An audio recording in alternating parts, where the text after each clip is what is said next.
It's great to be back and to see what UnleashWD has grown into. I think there was only 30 people here for the first one, so what Dirk has done with it is really inspiring, and I'm very happy to be here. So we're going to talk today about what great innovators do differently. But before I get to that, I want to start with a question. Are you in a square peg business? Most people are, because that's how you make money. More pegs, more holes, better, faster, cheaper. That's how you beat the competition and win in the marketplace. You know, business school professors, they have a lot of fancy terms for all this stuff. Strategic DNA, core competency, continuous improvement, process optimization. But when your square peg business hits a round hole world, all that stuff really means is you're going to get better and better at a bunch of stuff that people care less and less about. So what do you do about that? It's a really tough problem. That's why good businesses fail. Not because a bunch of smart, ambitious people all of a sudden become stupid and lazy, but because their square peg business hit a round hole world and their business model lost relevance. It can happen to anybody, not just silly people. No one is immune. No business model is a birthright. And we have to decide what we're going to do about it. One thing we can try is go see what some smart people have to say about the problem. This is Tim Cook, CEO of Apple. Very, very smart guy. Runs a great business, obviously. And what he says is you need to do is make everybody in your company responsible for innovating. Get everybody involved. Drive creativity and innovation throughout your enterprise. That sounds pretty good. That makes a lot of sense. He goes on. He says what you don't want to do is to create one of these innovation divisions or appoint some vice president of innovation. He says once you do that, you might as well just put a for sale sign on the door. Okay, seems simple enough. Drive creativity and innovation throughout your enterprise. Don't set up one of these innovation divisions. But apparently, Google never got that memo, because that's exactly what they're doing at their X division, what they call their moonshot factory. So now what do you do? Are you going to innovate the Apple way or the Google way? Maybe neither. After all, Apple hasn't had a hit product for 10 years. Google maybe even longer than that. Maybe you need to find your own path. Because the only real certainty is every square peg business eventually hits its round hole world. And as leaders, we need to figure out what to do. So let's start by trying to understand what disruption actually looks like, what it really looks like. And as it turns out, it often looks like this sweet old guy. His name is Charlie Bennett, and besides being a very, very sweet old guy, he is absolutely brilliant. I mean, Charlie is so smart that when you mention his name around a lot of other really smart people, their eyes just glaze over, because Charlie is truly in a class by himself. Now, when he was growing up back in the 1950s, he was, as he put it to me, a geek before geeks were cool. So while the other boys were trading baseball cards or playing ball down at the sandlot, what really excited Charlie was Watson and Crick's discovery of the structure of DNA. Seriously. Charlie's a little different. So he went to college, majored in biochemistry, and then went to Harvard to do his graduate work. And being an exceptional student, James Watson actually chose Charlie to be his teaching assistant. So Charlie spent a lot of time explaining to undergraduates how these long strands of RNA would migrate out of the nucleus, meet up with ribosomes, throw off these amino acids that would create the proteins that build structures and regulate processes in every cell in our bodies. And then one semester, he took an elective course on the theory of computation. It was the first time he came across the concept of a Turing machine. Long strings of code that go through a single reader and produce universal computation. Charlie thought to himself, that sort of seems a lot like the stuff I'm teaching in Watson's class. He thought it was the coolest thing ever. That DNA could be some kind of computer. That nature could produce computation by itself. So he never became a geneticist. He went to work for IBM as a research scientist. And he did some important early theoretical work on some things like reversible computing and some other stuff. But his big breakthrough came in 1993, when he helped lead something called the quantum teleportation experiment. It was important for two reasons. The first was it helped disprove one of Einstein's last theories. The second, and maybe even more importantly, it led Charlie, just a few months later, to write down his 4 laws of quantum information. Now, I know that sounds horribly abstract, and it is, but that's what it looks like. That's what disruption looks like. The next big thing always starts out looking like nothing at all. If it was obvious, we wouldn't miss it, and it wouldn't be so disruptive. So let's bring Charlie's idea into a little bit more focus.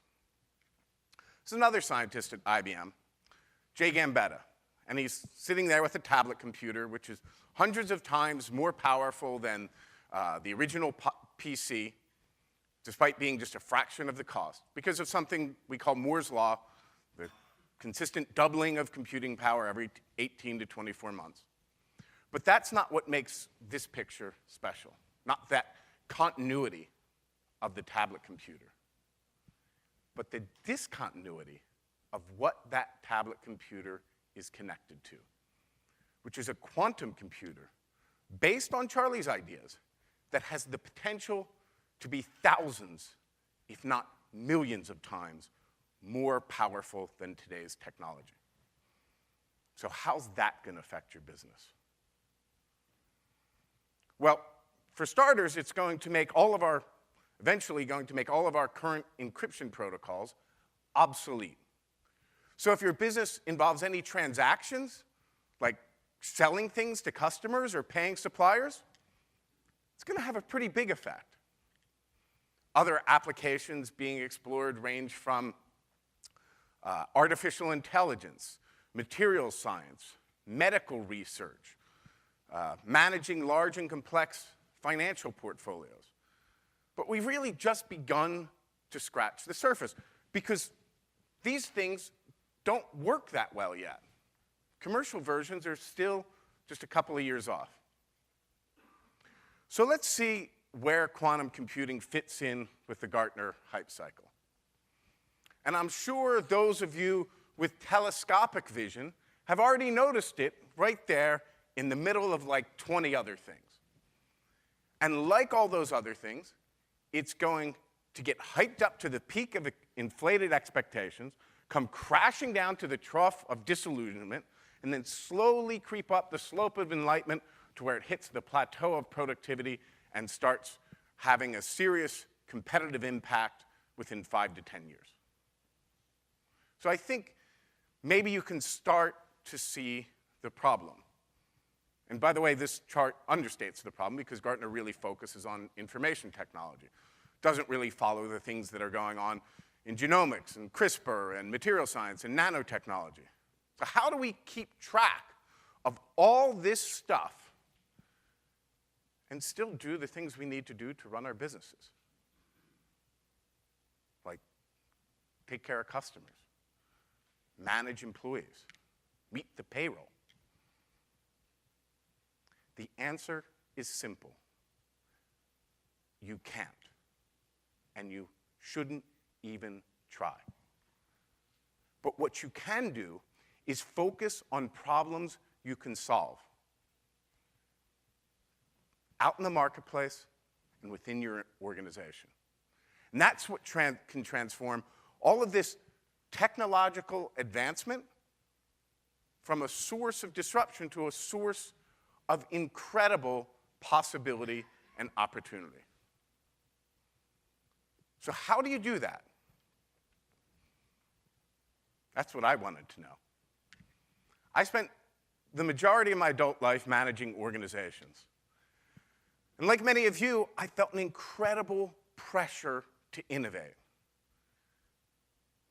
But I couldn't find any clear guidance of how to go about it. It's not that there wasn't any innovation ideas, there was plenty of them. Disruptive innovation, open innovation, lean launch pads, design thinking. But which one was I supposed to use? So that's what started my journey that led to the book, Mapping Innovation. I went out and I studied and I met every great innovator I could find, from massive global corporations to world-class labs to startups of every shape and size you can think of. And I found that they all had one thing in common. There was one thing that was truly universal. And can anybody guess what that thing is?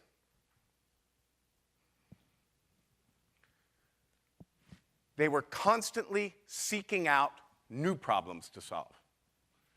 That sounds pretty simple in theory, but in practice, it's actually pretty hard.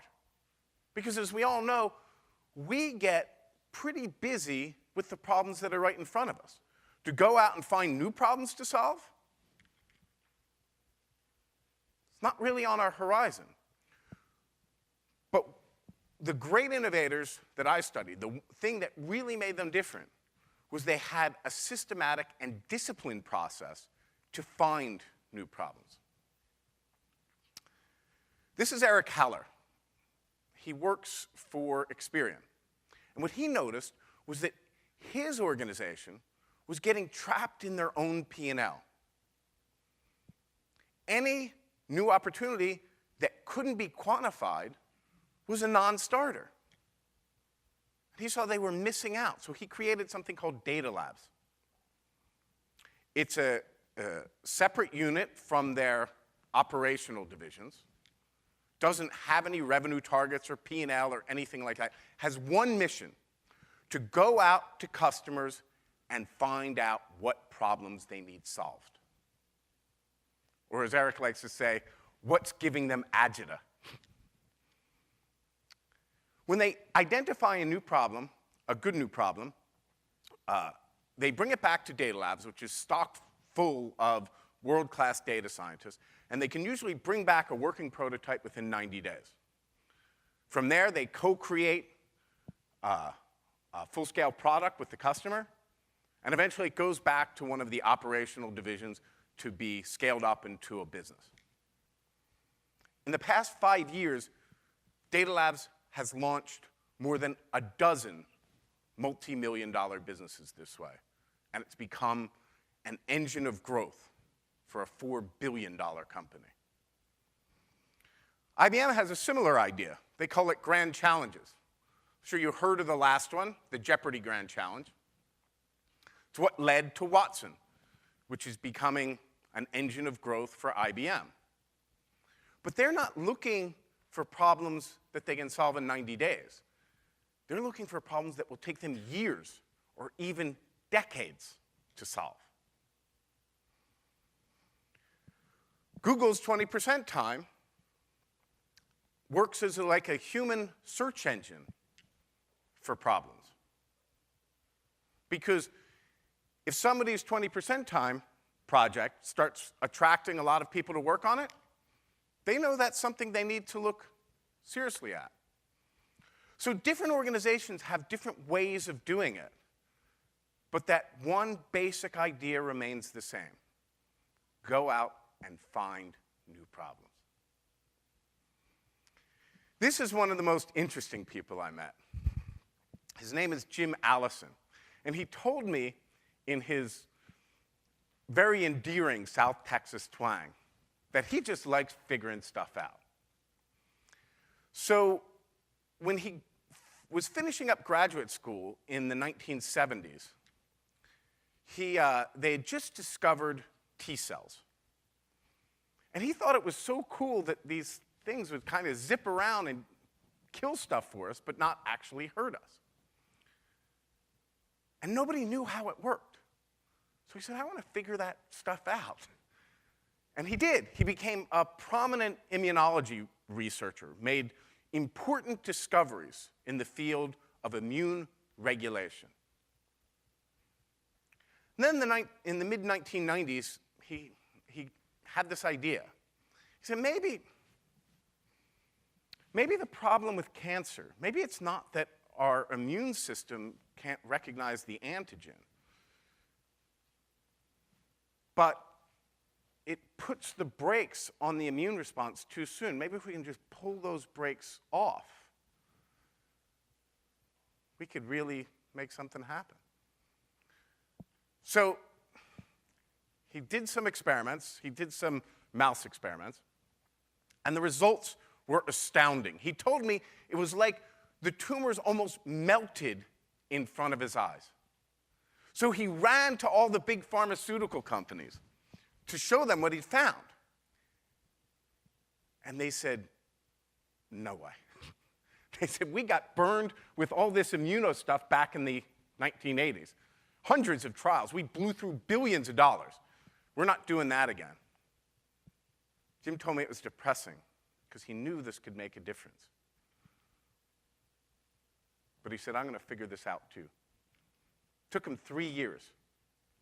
Eventually, he found a small biotech company willing to back him. Clinical trials started in 2004. One of the first patients was a young woman named Sharon Belvin, just 22 years old, the very aggressive form of melanoma. She'd been through chemo, radiation, you name it. Nothing worked. She had less than a year to live. She started the treatments. A few months later, she was in remission. Today, Sharon is in her mid-30s. She's got 2 kids, works as a fitness instructor, and has been cancer-free for over a decade.